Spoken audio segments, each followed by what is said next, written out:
kaum muslimin jamaah salat Idul Fitri yang dirahmati Allah.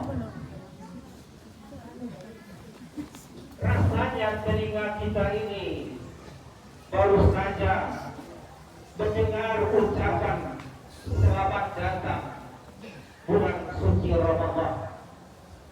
Marhaban ya Ramadan. Rasanya juga barusan kita membaca dengan mata dan mengucapkan dengan mulut kita ucapan permohonan maaf dari seluruh sahabat-sahabat kita, karib kerabat, keluarga, baik secara langsung maupun tidak, termasuk melalui media. Namun kaum muslimin, perasaan itu rasanya hanya sebentar kita rasakan, karena semenjak maghrib tadi malam sang tamu yang agung itu sudah meninggalkan kita.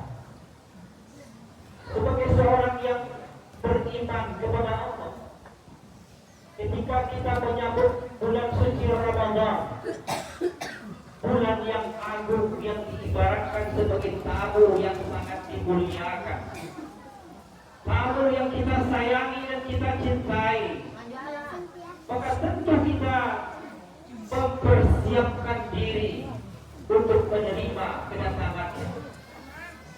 Segala macam persiapan kita lakukan untuk bisa bertemu dengan tamu yang agung itu.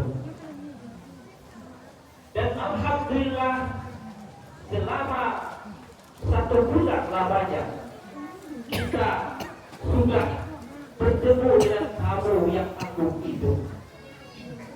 Berbagai amalan sudah kita laksanakan, di samping berpuasa, menahan lapar dan dahaga mulai dari terbit fajar sampai terbenam matahari.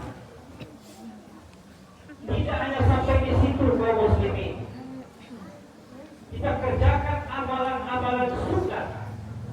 Apakah itu sholat sunat, baik itu sholat sunat qiyamul lail berupa tarawih dan witir, termasuk dengan sholat sunat yang lain seperti sunat duha, qabliyah dan ba'diyah, kemudian sholat sunat tahajud, yang menunjukkan betapa kita merasakan dekat dengan Allah Subhanahu wa Ta'ala. Di samping itu juga amalan lain yang kita kerjakan adalah membaca dan mentadaruskan Al-Quran, sehingga tidak sedikit di antara umat Islam yang bisa dan mampu untuk menghatamkan Al-Quran selama Ramadan. Dan yang tidak kalah pentingnya kaum muslimin, infak, sedekah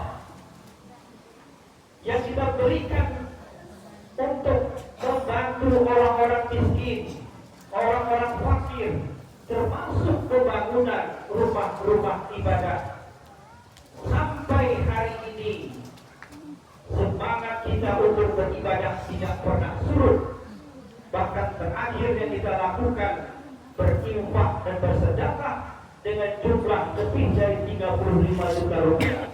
Itu merupakan pengabdian kita ketika kita bertemu dengan bulan suci Ramadan. Kaum muslimin yang terhormat, maka ketika Ramadan pergi, ketika tamu yang agung yang kita cintai itu pergi, maka sebagai seorang mukmin tentu kita akan berasa sedih. Kenapa? Kalau kita ilustrasikan orang yang kita cintai pergi, orang yang kita sayangi meninggalkan kita, yang kita tidak bisa pastikan apakah akan bertemu dengannya atau tidak, maka tentu derayan air mata akan muncul dari lubuk mata kita.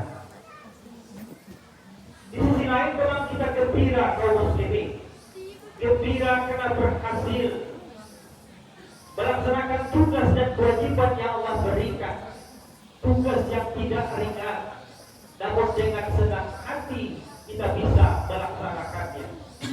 Oleh karena itu kita bermohon dan berharap kepada Allah, semoga ibadah yang kita laksanakan selama Ramadan diterima oleh Allah sekalian. Amin ya rabbal alamin. Kaum muslimin yang terhormat, suatu hal yang pernah menjadi ancaman oleh malaikat Jibril ketika Rasulullah SAW berkhutbah. Beliau sewaktu menaiki mimbar beliau itu memiliki 3 tangga. Ketika beliau naik tangga pertama, lalu beliau berucap amin. Naik tangga kedua, kembali Nabi mengucapkan amin. Sampai ke tangga ketiga, Rasulullah kembali mengucapkan amin. Setelah selesai khutbah, para sahabat bertanya, "Sami'naka ya Rasulullah taqulu amin salasa marratin." Kami mendengar engkau membaca amin ya Rasulullah 3 kali. Apakah gerakan wahai baginda Rasulullah? Maka Nabi menjelaskan, ketika saya naik mimbar, di tangga pertama saya membacakan amin. Karena apa? Karena malaikat Jibril berdoa kepada Allah. Celaka. Siapa yang celaka? Orang yang mengerjakan ibadah puasa tetapi tidak terampuni dosa-dosanya. Lalu saya membaca amin, kata Rasulullah. Artinya yang berdoa adalah malaikat Jibril, panglima dari seluruh malaikat yang ada, dan yang mengaminkan adalah baginda Rasulullah SAW, adalah panglima dari seluruh nabi dan rasul. Maka sulit dipercayai doa malaikat Jibril itu tidak dikabulkan oleh Allah. Artinya kaum muslimin, kalau ada sekiranya di antara orang yang berpuasa di bulan Ramadan lalu tidak terampuni dosanya oleh Allah, maka orang itu termasuk orang yang celaka. Begitu doa malaikat Jibril. Kita bermohon dan berharap semoga kita yang telah melaksanakan ibadah puasa, menegakkan malam-malam Ramadan, tidak termasuk dari doa yang dibacakan oleh malaikat Jibril. Amin ya rabbal alamin. Kaum muslimin yang terhormat, Habib yakin dan percaya semua kita termasuk yang hadir dalam sholat hari ini, tidak seorang pun yang tidak melakukan dosa dan kesalahan. Tidak ada yang khilaf, karena laisal insan illa binisyan, tidak dinamakan manusia kalau tidak berbuat salah. Meskipun kita sudah berpuasa selama 1 bulan, sudah kita kerjakan sholat sunnah, sudah kita baca Al-Quran, sudah kita bersedekah, tetapi tidak tertutup kemungkinan kita melakukan dosa dan kesalahan. Mulut yang berucap dengan kata-kata yang baik kita sadari atau tidak, terkadang menyakiti hati orang lain, terkadang berbuat fitnah, terkadang mempergunjingkan orang lain. Maka yang kita lihat juga seperti itu. Seluruh anggota tubuh kita tidak pernah berhenti berdosa kecuali ketika tidur. Ketika kita bangun tidur, potensi untuk berbuat dosa itu kembali kita lakukan. Oleh karena itu kaum muslimin, kita dianjurkan untuk beristighfar, memohon ampunan kepada Allah, wastaghfirillah, dan mohon ampunlah kamu kepada Allah, innallaha kana ghafurur rahim. Karena sesungguhnya Allah itu Maha Pengampun lagi Maha Penyayang. Kaum muslimin yang terhormat, istighfar terambil dari kata ghafara. Yang sering kita terjemahkan adalah memohon ampunan. Namun ada makna yang lebih dalam dari sekedar ampunan. Para pakar tafsir seperti Profesor Quraisyah mengatakan, ghafara itu bermakna menutup atau memperbaiki. Ketika kita beristighfar, sesungguhnya kita bermohon kepada Allah untuk menutup dosa-dosa dan kesalahan kita. Ketika kita beristighfar, sesungguhnya kita memohon kepada Allah untuk memperbaiki dosa dan kesalahan kita. Itulah makna sesungguhnya dari istighfar. Setiap kali sholat dan sesudahnya kita selalu beristighfar. Astaghfirullahaladzim, astaghfirullahaladzim, sampai 33 kali kita membacanya. Setidaknya 5 kali sehari semalam setelah sholat wajib kita baca itu. Artinya setiap kita baca, kita mohon kepada Allah untuk menutup dan memperbaiki kesalahan kita. Imam Al-Ghazali pernah mengungkapkan, sesungguhnya yang kita minta kepada Allah untuk ditutup itu diantaranya yang pertama dari sisi jasmani, sisi dalam jasmani kita. Kaum muslimin yang terhormat, seperti yang kita ketahui, tubuh kita ini banyak berisi kotoran. Perut kita, telinga kita, mata kita, mulut kita, itu semuanya berisi kotoran. Maka itu ditutup oleh Allah secara fisik dengan pakaian kita. Sekiranya Allah perlihatkan, hati kira kita akan malu bertemu dengan orang lain. Makanya Allah perintahkan kita untuk menutup terutama aurat kita, sehingga dengan berbagai macam bentuk atribut kita tutupi tubuh kita ini, sehingga kelihatan gagah, kelihatan cantik, kelihatan terpesona. Jangan dikira kita berpakaian gagah seperti ini apalagi di bulan atau di hari raya Idul Fitri. Kalau Allah tidak anjurkan kita untuk menutup, malu kita Bapak dan Ibu. Kenapa? Karena kalau dilihat secara transparan, kotoranlah yang berada di tubuh kita ini. Itu yang pertama menurut Imam Al-Ghazali. Yang kedua, yang ditutup oleh Allah itu adalah sisi rohani kita, hati kita ini. Sekiranya terlihat dengan jelas oleh orang lain apa yang ada di hati kita, yang bermacam-macam di dalamnya. Ada yang sedang kita benci seseorang, ada yang sedang kita fitnah orang lain, ada yang sedang kita adu domba, baik dengan orang lain termasuk juga dengan saudara-saudara karib kerabat kita, saudara kandung kita, saudara seibu, sebapak, sepupu. Kalau Allah perlihatkan seperti itu, aku kira kita akan malu muka untuk bertemu. Kenapa? Karena kita diketahui oleh orang lain sedang membenci seseorang, sedang marah, sedang memfitnah. Maka Allah tutupi itu.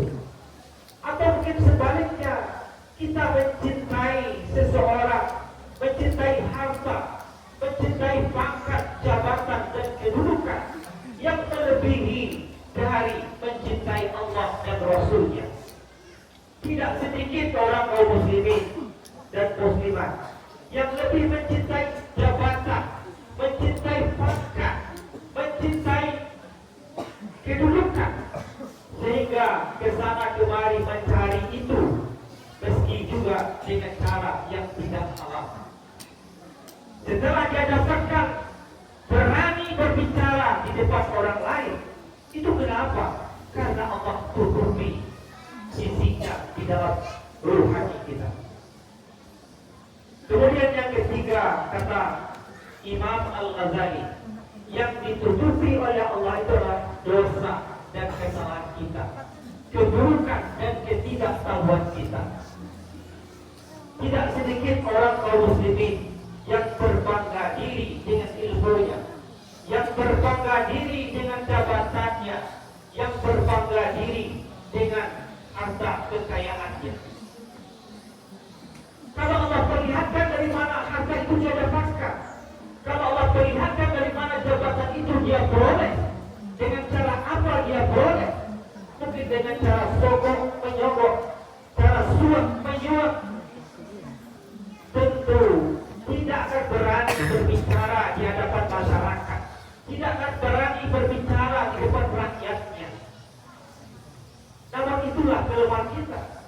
Jangankan tidak diketahui saja hari ini orang sudah tidak punya rasa malu lagi, berani berbuat curang terang-terangan, memanipulasi, mengambil hak orang lain, masih berani juga untuk bicara di hadapan orang lain. Oleh karena itu, Allah Maha Pengasih, Allah Maha Penyayang, Allah tutupi dosa dan kesalahan kita. Siapapun kita, sekali lagi kaum muslimin, tidak seorang pun yang tidak berbuat dosa dan kesalahan, termasuk hadis yang menyampaikan khutbah hari ini, tidak luput dari dosa dan kesalahan. Berani menyampaikan ini karena Allah tutup aib kita. Makanya oleh karena itu, jangan sekali-kali kita mengumbar aib dan dosa kita. Termasuk juga jangan mengumbar aib saudara-saudara kita. Ayuhibbu an ya'kula lahma akhihi maitan fakarihtumu. Apakah engkau mau memakan daging bangkai saudaramu sendiri yang sudah mati?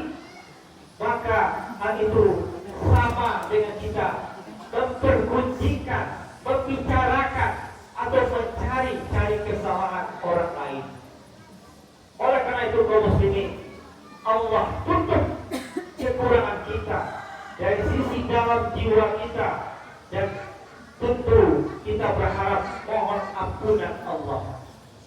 Lebih lanjut, Imam Al-Ghazali mengatakan, sebaik-baik orang yang berdosa, sebaik-baik orang yang bersalah adalah yang pertama, dia akui kesalahan yang dia kerjakan itu. Beranikah kita mengakui kekeliruan dan kesalahan kita kepada orang lain, kepada suami, kepada istri, dan kepada anak-anak kita? Itulah orang yang terbaik yang melakukan kesalahan, yang mengakui kesalahannya.